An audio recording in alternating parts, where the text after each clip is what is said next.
नमस्कार, जोहार। मैं याचना जायसवाल, आप देख रहे हैं न्यूज झारखंड। चलिए जानते हैं सुबह से लेकर शाम तक की झारखंड की तमाम बड़ी खबरों को। मैया सम्मान योजना 10 दिन बाद ही फिर से खाते में आ गए 2500 रुपए। तुरंत चेक करें अपना अकाउंट। झारखंड सरकार की महत्वाकांक्षी मैया सम्मान योजना के लाभुक महिलाओं के चेहरे पर एक बार फिर खुशी से खिल उठे हैं। केवल 10 दिन बाद ही लाभुकों के खाते में एक और किस्त के रूप में 2500 रुपए आ चुकी हैं। राजधानी रांची के लाभुक महिलाओं के खाते में आज मंगलवार से योजना की राशि 2500 रुपए आने शुरू हो गए हैं। जल्दी सभी लाभुकों के खातों में योजना की राशि पहुंच जाएगी। मालूम हो, इससे पूर्व 31 जुलाई को लाभुकों के खाते में योजना के तहत जून माह की राशि 2500 भेजे गए थे। रांची जिले के कुल 3,85,751 लाभुकों को योजना की राशि उनके बैंक खातों में भेजी गई थी। कुल 115 करोड़ 7,12,500 रुपए लाभुकों के खाते में हस्तांतरित किए गए थे। मालूम हो कि मैया सम्मान योजना झारखंड सरकार की एक महत्वाकांक्षी योजना है। इसका लाभ 18 से 50 वर्ष की महिलाओं को मिलता है। इस योजना के तहत हर माह लाभुक महिलाओं को 2500 रुपए की राशि दी जाती है। योजना की शुरुआत में यह राशि केवल 1000 रुपए थी, लेकिन विधानसभा चुनाव से पूर्व इस राशि को बढ़ाकर 2500 रुपए कर दिया गया। झारखंड में हाई अलर्ट। स्वतंत्रता दिवस की सुरक्षा को लेकर पुलिस का चप्पे चप्पे पर कड़ा पहरा।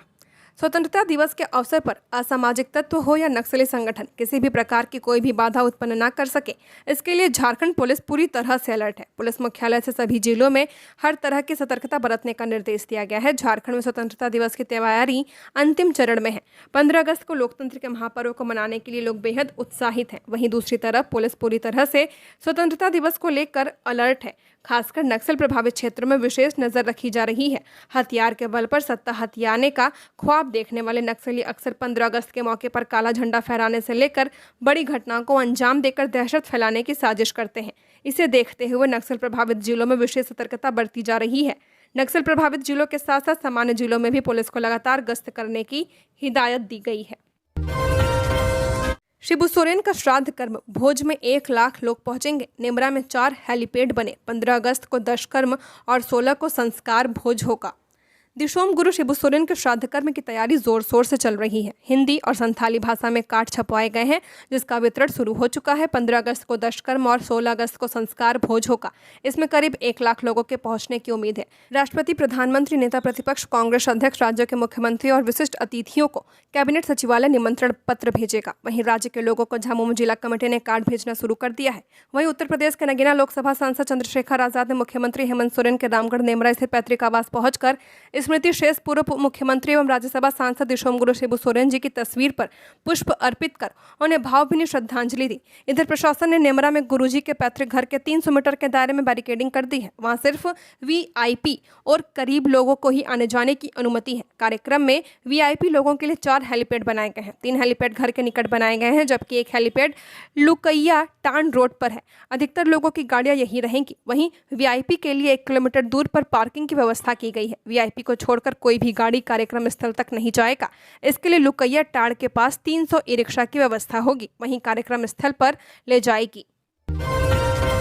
परिवहन मंत्री का बड़ा ऐलान। लापरवाह चालकों की तस्वीरें करे साझा। हमेशा के लिए कैंसिल होगा लाइसेंस। राज्य के परिवहन मंत्री दीपक बिरुवा ने कहा है कि वाहन धारकों और युवाओं को सलाह देना चाहूंगा कि नशे और गति पर अगर नियंत्रण नहीं है तो वाहन नहीं चलाएं। हरमू में जिस तरह की घटना हुई है, अब उस तरह के मामलों में हमेशा के लिए वाहन और वाहन चालक का लाइसेंस कैंसिल होगा। इसके अलावा न्यायालय द्वारा जो दंड और सजा का प्रावधान है वह अलग से भुगतना होगा। मालूम हो, रविवार को राजधानी रांची के हरमू में हुए सड़क हादसे में 3 लोगों की मौत हो गई थी। इस हादसे के बाद परिवहन मंत्री ने सोशल मीडिया पर पोस्ट किया है। उन्होंने कहा है कि परिवार पर दुखों का पहाड़ टूट पड़ा है। किसे पता था कि एक लापरवाह वाहन चालक की वजह से ऐसी मृत्यु होगी। नशा नाश ही करता है, वहीं जरूरत से ज्यादा गति क्षति का मुख्य कारण बनती है। मृतकों के परिवार के साथ हम सभी की संवेदनाएं हैं। और उन्होंने कहा कि एक गलती समस्त परिवार को बिखेर देती है। जन जन से अपील है कि आप सभी परिवहन साथी बने। अगर कोई व्यक्ति गलत तरीके से वाहन चला रहा हो या उपयोग कर रहा हो तो उसकी तस्वीर लेकर मुझसे साझा करें। त्वरित कार्रवाई होगी। सभी अपने सहभागिता निभाएं और इस मुहिम के माध्यम से समाज को जागरूक करें। दिशोम गुरु शिबू सोरेन के श्राद्ध कर्म में होगी कड़ी सुरक्षा। 9 आईपीएस और 40 डीएसपी रहेंगे तैनात। झारखंड के पूर्व मुख्यमंत्री और दिशोम गुरु शिबू सोरेन का श्राद्ध कर्म 16 अगस्त को उनके पैतृक गांव नेमरा में होने जा रहा है। इस कार्यक्रम के दौरान सुरक्षा और ट्रैफिक व्यवस्था को दुरुस्त रखने के लिए बड़े स्तर पर तैयारियां की जा रही हैं। इस मौके पर उनके पैतृक गाँव नेमरा में विधि व्यवस्था संभालने के लिए 9 आईपीएस अधिकारियों एवं 40 डीएसपी की तैनाती की जा रही है। पिछली बार दाह संस्कार के दौरान हुई अव्यवस्था को देखते हुए इस बार प्रशासन कोई कमी नहीं छोड़ना चाहता, इसलिए इस कार्यक्रम में 9 अतिरिक्त आईपीएस अधिकारियों और 40 डीएसपी को तैनात किया गया है। ये अधिकारी 14 से 16 अगस्त तक नेमरा में रहेंगे और इस दौरान उत्तरी छोटा नागपुर प्रक्षेत्र बोकारो के आईजी क्रांति कुमार गरदेसी को रिपोर्ट करेंगे। इनमें डीआईजी प्रियदर्शी आलोक और कमांडेंट किशोर कौशल जैसे कई वरिष्ठ अधिकारी शामिल हैं। इसके अलावा रामगढ़ जिले में 12 से 17 अगस्त तक 40 अतिरिक्त डीएसपी भी तैनात किए गए हैं, ताकि सुरक्षा व्यवस्था और भीड़ नियंत्रण में कोई चूक न हो और सारे कार्यक्रम सामान्य तरीके से संपन्न किए जा सकें। कल से पूरे झारखंड में बारिश और वज्रपात का अलर्ट। 13 अगस्त से बंगाल की खाड़ी में सक्रिय होगा निम्न दबाव क्षेत्र। मौसम विभाग ने झारखंड के सभी जिलों में अगले कुछ दिनों तक दोपहर बाद वज्रपात के साथ बारिश की संभावना जताई है। मौसम विज्ञान केंद्र रांची के निदेशक अभिषेक आनंद ने बताया कि 13 अगस्त को बंगाल की खाड़ी में निम्न दबाव वाला क्षेत्र काफी सक्रिय हो जाएगा, जिसके प्रभाव से पूरे राज्य में बारिश और वज्रपात का दौर शुरू होगा। फिलहाल राज्य में हो रही छिटपुट बारिश वज्रपात वाले बादलों के कारण हो रही है, लेकिन 13 अगस्त से बादल निचले स्तर तक पहुंच जाएंगे, जिससे तेज हवा के झोंके और बिजली चमकने के साथ बारिश होने की संभावना है। इसके साथ ही अधिकतम तापमान में 2 से 3 डिग्री सेल्सियस की गिरावट आने का भी अनुमान है। मौसम विभाग के अनुसार 15 अगस्त को भी दोपहर बाद राज्य के कई हिस्सों में हल्के से मध्यम दर्जे की बारिश हो सकती है। रांची में प्रतिदिन बादल छाए रहेंगे और दोपहर बाद कुछ इलाकों में बारिश होगी। वहीं सोमवार को रांची के विभिन्न क्षेत्रों में 44 मिलीमीटर बारिश दर्ज की गई, जिससे कई जगहों पर जलजमाव की स्थिति बन गई। भारतीय अंडर 20 महिला फुटबॉल टीम ने एएफसी एशिया कप में किया क्वालिफाई। टीम में झारखंड की 3 बेटियां शामिल। 20 साल का इंतजार खत्म कर भारतीय अंडर 20 महिला फुटबॉल टीम ने एएफसी एशिया कप के लिए क्वालिफाई कर लिया है। इस ऐतिहासिक सफलता को भारत की झोली में डालने वाली टीम में झारखंड की 3 बेटियां भी शामिल रहीं, जिनमें गुमला की विकसित बाड़ा, बबीता कुमारी और मिश्मा कुमारी शामिल हैं। इन तीनों बेटियों ने अपने बेहतर प्रदर्शन से अपनी प्रतिभा का लोहा मनवाया है। इन तीनों खिलाड़ियों ने 2 से 10 अगस्त तक म्यांमार में आयोजित अंडर 20 एएफसी कप क्वालिफायर प्रतियोगिता में भारत का प्रतिनिधित्व किया और यह सफलता हासिल की है। इस सफलता को हासिल करने में गुमला की बेटी विकसित बड़ा का बहुत बड़ा योगदान रहा। वह गुमला के आवासीय बालिका प्रशिक्षण परिसर की छात्रा हैं और गुमला में ही रहकर अपनी पढ़ाई कर रही हैं। आगामी 2026 में होने वाले एएफसी महिला एशिया कप के लिए इन खिलाड़ियों ने अब से ही अपनी तैयारी शुरू कर दी है। विकसित बड़ा के लौटने के बाद उसके साथियों, कोच और अन्य लोगों ने उसका भव्य स्वागत किया। मेदिनीनगर में मेला देखकर लौट रही लड़की से दुष्कर्म, सहेली की सूचना पर पुलिस ने 2 आरोपियों को किया गिरफ्तार। पलामू के मेदिनीनगर में सोमवार रात एक लड़की के साथ दुष्कर्म का मामला सामने आया है। शिवाजी मैदान में लगे डिज्नीलैंड मेला देखकर लौट रही 2 लड़कियों में से एक को कुछ युवकों ने स्टेशन रोड से अगवा कर लिया। घटना रात करीब 11 बजे की है। ओवरब्रिज के पास से लड़की को उठाकर आरोपी सुनसान जगह लेकर गए। पीड़िता की सहेली ने तुरंत टीओपी 2 की पेट्रोलिंग पुलिस को सूचना दी। टीओपी 2 प्रभारी राकेश कुमार दलबल के साथ मौके पर पहुंचे। उन्होंने सदीक चौक के पास से पीड़िता को बरामद किया और कुछ संदिग्ध युवकों को पकड़ा। दुष्कर्म के बाद पीड़िता को आरोपियों ने सदीक चौक के पास छोड़ दिया था। शहर थाना प्रभारी ज्योतिलाल रजवार ने मंगलवार को घटना की पुष्टि की है। उन्होंने बताया कि 2 आरोपियों को गिरफ्तार कर लिया गया है। पुलिस आरोपियों से पूछताछ कर रही है। झारखंड के इस इलाके में बाघिन की एंट्री, जंगल में लगाया गया कैमरा।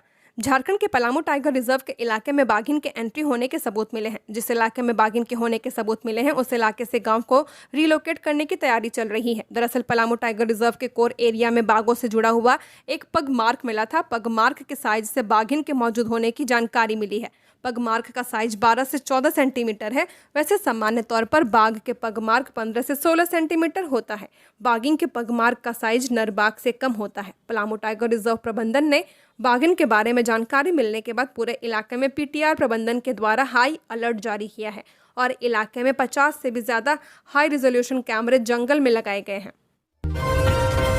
ब्रेन ऑपरेशन फिलहाल टला, लाइफ सपोर्ट पर शिक्षा मंत्री रामदास सोरेन।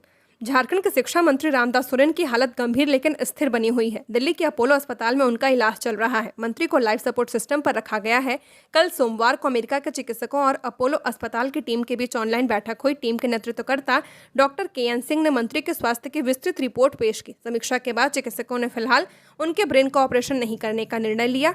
मीटिंग के बाद मंत्री के परिजनों को बताया गया कि मंत्री का शरीर कार्य कर रहा है लेकिन ब्रेन सक्रिय नहीं है। उनकी स्थिति पर निगरानी रखी जा रही है और कुछ और जांच के बाद ही आगे का निर्णय लिया जाएगा, लेकिन फिलहाल उनके ब्रेन का ऑपरेशन नहीं किया जाएगा। डॉक्टरों का कहना है कि उन्हें अभी लाइफ सपोर्ट पर ही रखा जाएगा। उनकी स्थिति पर अगले परीक्षणों तक नजर रखी जाएगी। धनबाद में हाईवा की चपेट में आया BCCL कर्मी, मौत। ओवरटेक करते समय मारी टक्कर। इलेक्ट्रिकल विभाग में कार्यरत थे। धनबाद के लोयाबाद स्थित एकड़ा त्राली धौड़ा के पास दर्दनाक सड़क हादसे में BCCL के इलेक्ट्रिकल विभाग के कर्मचारी खीरू महतो की मौके पर मौत हो गई। खीरू महतो गड़ेरिया के रहने वाले थे। वह मोनिडियो परियोजना में कार्यरत थे। पुलिस के अनुसार वे अपनी बाइक से केंदुआ की ओर दवा लेने जा रहे थे। इसी दौरान पीछे से आ रही एक तेज रफ्तार हाईवा ने ओवरटेक करने के दौरान उन्हें जोरदार टक्कर मार दी। टक्कर इतनी भीषण थी कि मौके पर ही उनकी मौत हो गई। हादसे के बाद हाईवा चालक वाहन को पास के शिव मंदिर के पास छोड़कर फरार हो गया। सूचना मिलने पर लोयाबाद पुलिस तत्काल मौके पर पहुंची और शव को कब्जे में लेकर पोस्टमार्टम के लिए भेज दिया है। पुलिस का कहना है कि मृतक BCCL कर्मी थे, इसलिए नियमों के तहत उनके परिवार को नौकरी और मुआवजा मिलेगा। परिजनों के अनुसार खीरू महतो की नौकरी उन्हें VRS नीति के तहत उनकी मां की सेवानिवृत्ति के बाद मिली थी। उनके परिवार में पत्नी, एक बेटा और एक बेटी है। अचानक हुई इस मौत से परिवार पर दुख का पहाड़ टूट पड़ा है। इंसानियत शर्मसार, 200 बकाया नहीं चुकाने पर डॉक्टर ने मरीज पर किया चाकू से हमला। पुलिस ने किया गिरफ्तार। बोकारो से एक बड़ा मामला सामने आया है, जहां एक मरीज के द्वारा इलाज का 200 रुपये बकाया नहीं चुकाने पर डॉक्टर के द्वारा मरीज को कैंची से जख्मी करने का आरोप लगा है। मामला जिले के पेटरवार थाना क्षेत्र का है। इस घटना को लेकर पीड़ित ने पेटरवार थाने में शिकायत दर्ज कराई है, जिसके बाद पुलिस ने त्वरित कार्रवाई करते हुए झोलाछाप डॉक्टर पंकज कुमार को हिरासत में ले लिया। वहीं उस झोलाछाप डॉक्टर से पूछताछ भी की जा रही है और आगे की कानूनी कार्रवाई की जा रही है। थाने में दर्ज शिकायत के अनुसार पीड़ित ने पंकज कुमार नाम के एक झोलाछाप डॉक्टर से इलाज करवाया था, जहां इलाज का कुछ पैसा बकाया रह गया था। वह रकम मात्र 200 रुपये थी। जब डॉक्टर ने मरीज से बकाया पैसे मांगे तो मरीज ने अपनी आर्थिक समस्या बताकर पैसे लौटाने के लिए थोड़ा समय मांगा। इस बात पर डॉक्टर गुस्सा हो गया और क्लिनिक में रखी कैंची उठाई और उस पर हमला कर दिया। इस हमले से मरीज की पीठ पर गहरे जख्म हो गए हैं। वहीं चेहरे और छाती पर भी चोट आए हैं। मरीज ने दर्ज शिकायत में कहा है कि उसने किसी तरह वहां से अपनी जान बचाई और सीधे पेटरवार थाना पहुंच गया। इसरो पहुंची झारखंड की बेटियां, अंतरिक्ष मिशन की तकनीक और चुनौतियों को गहराई से समझा। जमशेदपुर के पूर्वी सिंहभूम के सरकारी स्कूलों की छात्राओं को इसरो का भ्रमण कर तकनीकी अनुसंधान की जानकारी दी गई। इस दौरान मौजूद छात्राओं ने अंतरिक्ष विज्ञान को समझा। दरअसल पूर्वी सिंहभूम जिला के अंतर्गत सरकारी स्कूलों के 28 छात्राओं ने इसरो का भ्रमण कर अंतरिक्ष से लेकर उपग्रह निर्माण और अत्याधुनिक तकनीक की जानकारी हासिल की है। इसरो में छात्राओं ने सबसे पहले मिशन कंट्रोल सेंटर का दौरा किया, जहां उन्होंने उपग्रह से संबंधित प्रक्रिया, विभिन्न नियंत्रण प्रणालियों और रियल टाइम डेटा मॉनिटरिंग के तरीकों को प्रत्यक्ष रूप से देखा। छात्राओं ने लॉन्च पैड कॉम्प्लेक्स का निरीक्षण कर रॉकेट को खड़ा करना, ईंधन भरने और उड़ान से पहले की तैयारियों की जानकारी ली। इसरो भ्रमण के बाद सरकारी स्कूल के छात्राओं की टीम ने मुख्यमंत्री हेमंत सोरेन को इस नई पहल के लिए धन्यवाद दिया। इसके साथ उन्होंने सैटेलाइट इंटीग्रेशन और टेस्टिंग फैसिलिटी का दौरा कर जाना कि कैसे विभिन्न सेंसर, संचार उपकरण और सौर पैनल उपग्रह में लगाए जाते हैं तथा उन्हें अंतरिक्ष की कठोर परिस्थितियों में कार्य करने के लिए टेस्ट किया जाता है। इसरो में विशेषज्ञ वैज्ञानिकों ने उन्हें भारत के प्रमुख अंतरिक्ष मिशन जैसे चंद्रयान और गगनयान की तकनीकी चुनौतियों और उपलब्धियों से भी अवगत कराया। हाईकोर्ट से पूर्व वार्ड पार्षद मोहम्मद असलम को मिली जमानत, बाहर निकलते ही पुलिस ने हिरासत में लिया। हाईकोर्ट ने आज मंगलवार को युवक पर जानलेवा हमला करने के आरोपी पूर्व वार्ड पार्षद मोहम्मद असलम को जमानत दे दी है। जस्टिस ने अंबुजनाथ की अदालत ने उसे 20-20 हजार के निजी मुचलके जमा करने की शर्त पर बेल दी है। वहीं दूसरी ओर जैसे ही उसे बेल मिली, पुलिस ने उसे फिर से हिरासत में ले लिया। ऐसा इसलिए क्योंकि 10 अगस्त को हिंदपीढ़ी में हुई साहिल उर्फ कुरकुरे हत्याकांड में मोहम्मद असलम नामजद आरोपी है। इसी मामले में उसे पुलिस ने पूछताछ के लिए हिरासत में लिया है। ऐसे में यह आशंका जताई जा रही है कि उसे इस मामले में पुलिस गिरफ्तार कर सकती है। बता दें कि असलम और उसके भाई आसिफ के खिलाफ हिंदपीढ़ी थाना क्षेत्र निवासी कलीम ने प्राथमिकी दर्ज कराते हुए आरोप लगाया था कि 22 जनवरी को मुहाजिद नगर निवासी पूर्व पार्षद व उसके भाइयों ने मिलकर इरशाद उर्फ अप्पू पर जानलेवा हमला किया। उसे जान से मारने के इरादे से उस पर फायरिंग की गई थी। पुत्रवधू धर्म और परंपराओं को निभाते हर दिन दिख रही कल्पना सोरेन आज ढेंकी में चावल कूटते दिखीं। दिशोम गुरु शिबू सोरेन के निधन के बाद उनकी पुत्रवधू विधायक कल्पना सोरेन हर दिन अपने कर्तव्य को निभाते हुए दिखाई दे रही हैं। वह पारंपरिक रीति रिवाजों के अनुसार गुरुजी के श्राद्ध कर्म में सक्रिय रूप से संलिप्त हैं। हर दिन वह दिवंगत गुरुजी की आत्मा को अर्पित करने के लिए पारंपरिक खाद्य सामग्री बनाती हैं और मुख्यमंत्री हेमंत सोरेन उसे दिवंगत गुरुजी की आत्मा को अर्पित करते हैं। यह श्राद्ध कर्म का एक हिस्सा है जिसे हर दिन निभाना पड़ता है। आज एक तस्वीर साझा करते हुए कल्पना सोरेन ने एक्स पर पोस्ट करते हुए लिखा, हमारे पारंपरिक विधान और रीति रिवाज का अभिन्न हिस्सा है ढेंकी। वीर योद्धा दिशोम गुरु अमर रहे। इस तस्वीर में वह ढेंकी से चावल कूटते हुए नजर आ रही हैं। बता दें कि 16 अगस्त को गुरुजी का श्राद्ध कर्म है और इस अवसर पर देश भर से लाखों लोगों के श्रद्धांजलि अर्पित करने के लिए जुटने की संभावना है। धनबाद में 3.53 लाख महिलाओं के खाते में भेजी गई मैया सम्मान योजना की 2500 रुपए किस्त। देखें प्रखंडवार पूरा आंकड़ा। रक्षाबंधन से ठीक पहले झारखंड सरकार ने मैया सम्मान योजना के तहत लाभुक महिलाओं के खातों में जुलाई माह की 2500 रुपए की किस्त भेज दी है। जिला प्रशासन से मिली जानकारी के अनुसार धनबाद में कुल 3,53,199 महिलाओं को इस योजना का लाभ मिला है। इसके लिए हेमंत सोरेन सरकार ने कुल 88,29,97,500 रुपए की राशि आवंटित की है। जिले के विभिन्न प्रखंडों और अंचल कार्यालयों से मिले आंकड़ों के मुताबिक बाघमारा प्रखंड कार्यालय में 4,632, अंचल दफ्तर बाघमारा में 7,395, बलियापुर प्रखंड कार्यालय में 21,917, अंचल कार्यालय बलियापुर में 10,159, धनबाद प्रखंड कार्यालय में 7,237 और अंचल कार्यालय धनबाद में 351 लाभुक महिलाओं को किस्त का भुगतान किया गया। इसी तरह 11 कुंड टुंडी प्रखंड कार्यालय में 16,904, अंचल कार्यालय में 11 कुंड में 5,251, गोविंदपुर प्रखंड कार्यालय में 50,976, अंचल कार्यालय गोविंदपुर में 848, झरिया अंचल कार्यालय में 44,733, कलियासोल प्रखंड कार्यालय में 20,123, निरसा प्रखंड कार्यालय में 24,272, पूर्वी टुंडी प्रखंड कार्यालय में 9,860, पुटकी अंचल कार्यालय में 17,792, तोपचांची प्रखंड कार्यालय में 26,976 और टुंडी प्रखंड कार्यालय में 16,713 लाभुक महिलाओं को राशि भेजी गई है। कुल मिलाकर जुलाई माह की यह किस्त धनबाद जिले की 3.53 लाख से ज़्यादा महिलाओं के बैंक खातों में सीधे डीबीटी के माध्यम से पहुंचाई गई। हालांकि जिन महिलाओं के बैंक खाते आधार से लिंक नहीं है उन्हें इस बार भुगतान नहीं हो पाया, उनके खाते होल्ड पर चले गए हैं। जिला प्रशासन ने ऐसे लाभुकों से जल्द आधार सीडिंग की प्रक्रिया पूरी करने की अपील की है।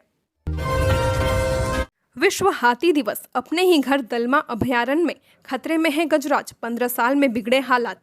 अपने पसंदीदा बसेरा दलमा वन अभयारण्य में गजराज महफूज नहीं है। कभी इस अभयारण्य में 150 हाथियों के झुंड को विचरण करने की तस्वीर आम होती थी, लेकिन अब परिदृश्य बदल चुका है। खनन, नक्सली घटनाएं और ट्रेंच के निर्माण के कारण इनकी संख्या घटकर 40 से 45 रह गई है। यह बदलाव महज 15 साल में देखने को मिला है। बंगाल की पाबंदी ने भी यहाँ के हाथियों को गांवों की ओर जाने को मजबूर कर दिया। पूर्वी सिंहभूम और सरायकेला के कुछ इलाके हाथियों के उत्पात से बुरी तरह प्रभावित हैं। अपने प्राकृतिक सौंदर्य के साथ दलमा की ख्याति यहाँ के हाथियों को लेकर पूरे देश में है।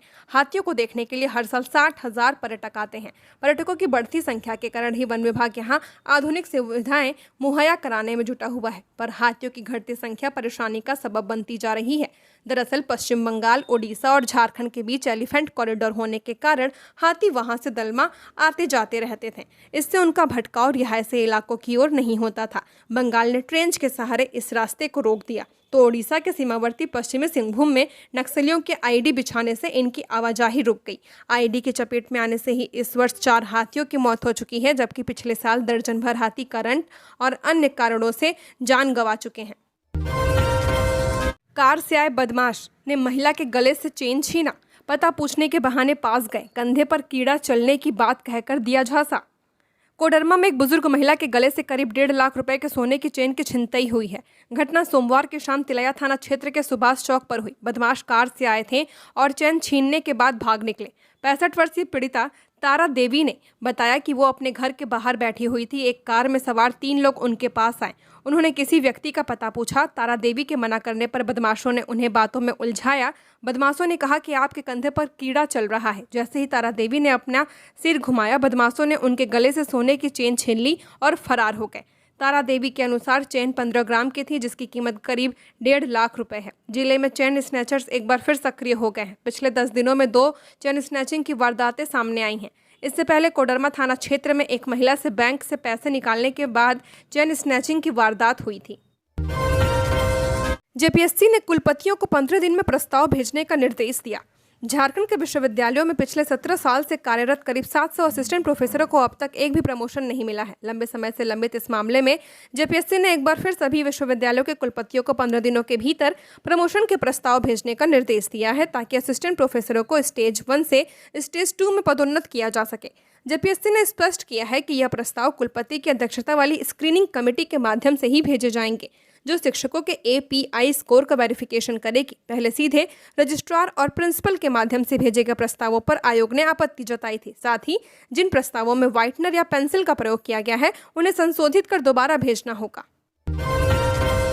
जूता मार मार कर 15 दिन में रांची से बाहर कर दूंगा, रिम्स के डायरेक्टर को फोन पर मिली धमकी। जल, जंगल और प्राकृतिक खनिज संसाधनों से संपन्न झारखंड राज्य की कहानी भी अजीबोगरीब है। झारखंड अक्सर सकारात्मक से ज्यादा अपनी नकारात्मक घटनाओं को लेकर पूरे देश में सुर्खियों में रहता है। इन दिनों झारखंड में धमकी देने का ट्रेंड शुरू हो गया है। पहले राज्य के स्वास्थ्य मंत्री डॉक्टर इरफान अंसारी को जान से मारने की धमकी मिली। इसके बाद रांची के सांसद संजय सेठ को जान से मारने की धमकी मिली थी। अभी यही मामला ठंडा भी नहीं हुआ कि इसी बीच झारखंड राज्य के सबसे बड़े अस्पताल रिम्स के डायरेक्टर डॉक्टर राजकुमार को फोन पर धमकी मिली है। उनके फोन पर चंदन कुमार नाम के व्यक्ति के द्वारा धमकी देते हुए कहा गया कि बहुत बड़ा डायरेक्टर बन रहे हो, 15 दिनों के अंदर तुम्हें जूते से मार मार कर इस रांची शहर से बाहर कर दूंगा। रुक जा, 15 दिन में तुझे तुम्हारी औकात दिखाता हूं। रिम्स डायरेक्टर के द्वारा बताया गया कि जिस चंदन कुमार नामक व्यक्ति के द्वारा उन्हें फोन पर धमकी दी जा रही थी, वह उनसे पूर्व में मिल चुका है। वह रांची में एक निजी अस्पताल का संचालन करता है। डॉक्टर राजकुमार ने बताया कि जब उन्हें डायरेक्टर पद से हटाने वाला प्रकरण चल रहा था, तब वो मेरी मदद करने की बात कहकर मिला था, लेकिन जब उसने रिम्स के कई कार्यों में दखल देने की कोशिश की और कुछ गलत तरीके से काम कराने की कोशिश की, तब उन्होंने उससे मिलना या फोन उठाना बंद कर दिया था। गुमला में सड़क हादसे में 3 युवकों की मौत। एक ही बाइक से घर लौट रहे थे तीनों, गाड़ी के डिवाइडर से टकराने से हुआ हादसा। गुमला के पालकोट थाना क्षेत्र में सोमवार रात एक सड़क हादसे में 3 युवकों की मौत हो गई। तीनों एक बाइक पर सवार थे और गाड़ी के डिवाइडर के टकराने से यह हादसा हुआ है। 2 युवकों ने मौके पर दम तोड़ दिया, जबकि एक युवक की मौत अस्पताल में इलाज के दौरान हो गई। तीनों युवक बाइक से साप्ताहिक बाजार से लौट रहे थे और इसी दौरान नाथपुर पंचायत के वनटोली गांव के पास यह हादसा हुआ। मृतकों की पहचान नाथपुर पंचायत के लीलाकेरा गांव निवासी संदीप सिंह नाथपुर, खासटोला निवासी वीरिया उराव और लौवाकेरा गांव निवासी बंटी सिंह के रूप में की गई है। घटना के बाद मौके पर लोगों की काफी भीड़ जुट गई। पालकोट थाना प्रभारी तरुण कुमार ने बताया कि हादसे के समय बारिश हो रही थी। पुलिस टीम ने तीनों घायलों को अस्पताल पहुंचाया। डॉक्टरों ने 2 युवकों को मृत घोषित कर दिया है। कुछ देर बाद तीसरे युवक ने भी दम तोड़ दिया। सीयूजे के पूर्व छात्र रुस्तम का शेवनिंग स्कॉलरशिप के लिए हुआ चयन। झारखंड केंद्रीय विश्वविद्यालय सीयूजे रांची के पूर्व छात्र मोहम्मद रुस्तम ने शिक्षा के क्षेत्र में बड़ी सफलता पाई है। मोहम्मद रुस्तम का यूनाइटेड किंगडम द्वारा प्रदत्त विश्व के प्रतिष्ठित शेवनिंग स्कॉलरशिप में चयन हो गया है। इस सफलता के बाद परिवार सहित विश्वविद्यालय में काफी खुशी का माहौल है। बता दें कि इस स्कॉलरशिप के लिए विश्व भर में मात्र 3% लोगों का चयन होता है। मोहम्मद रुस्तम ने सीयूजे के इंटीग्रेटेड एमटेक एनर्जी इंजीनियरिंग विभाग से अपनी शिक्षा पूरी की है और अब उनका चयन London school of economics and political science के MSc international social and public policy programme में हुआ है। यह संस्थान विश्व के सर्वश्रेष्ठ सोशल साइंस संस्थानों में से एक माना जाता है। वहीं इसका social policy and administration programme QS विश्व यूनिवर्सिटी रैंकिंग 2025 के अनुसार नंबर 1 प्रोग्राम है। BJANA ने मनाया सेवा का स्वर्ण जयंती समारोह। राज्यपाल संतोष गंगवार व सुदेश महतो भी हुए शामिल। Bihar Jharkhand association of north America के 50वें स्वर्ण जयंती समारोह के अंतर्गत डॉक्टर गीता गुप्ता ने एसोसिएशन की ओर से झारखंड के राज्यपाल संतोष कुमार गंगवार से भेंट कर उन्हें सम्मानित किया। भेंट के दौरान राज्यपाल ने BJANA को समुदाय की सेवा में उसके उल्लेखनीय 50 वर्षों के कार्य के लिए हार्दिक बधाई दी। उन्होंने संगठन के प्रवासी समुदाय को एकजुट करने, बिहार और झारखंड के समृद्ध सांस्कृतिक विरासत को उत्सवों के माध्यम से जीवित रखने और परंपरागत त्योहारों को आने वाली पीढ़ियों तक पहुंचाने के प्रयासों की सराहना की है। राज्यपाल गंगवार ने संस्था के परोपकारी कार्यों की भी प्रशंसा की है, जो उन्होंने अपनी कर्मभूमि और जन्मभूमि दोनों में की है। विशेषकर PRAN BJANA charitable health clinic के माध्यम से जो ग्रामीण भारत के वंचित समुदायों को आवश्यक चिकित्सक सेवाएं प्रदान करते हैं। इस अवसर पर सुदेश महतो भी उपस्थित रहे, जिससे इस विशेष मुलाकात का महत्व और बढ़ गया। यह आयोजन BJANA की संस्कृति संरक्षण, सामुदायिक एकता और सामाजिक सेवा के प्रति निरंतर प्रतिबद्धता को दर्शाता है, जो अपने 50वें वर्ष के इस महत्वपूर्ण पड़ाव से आगे भी जारी रहेगी। 3 दिन की वीकेंड छुट्टी में घूमने वालों की भीड़, ट्रेनों में लंबी वेटिंग और फ्लाइट किराए में उछाल।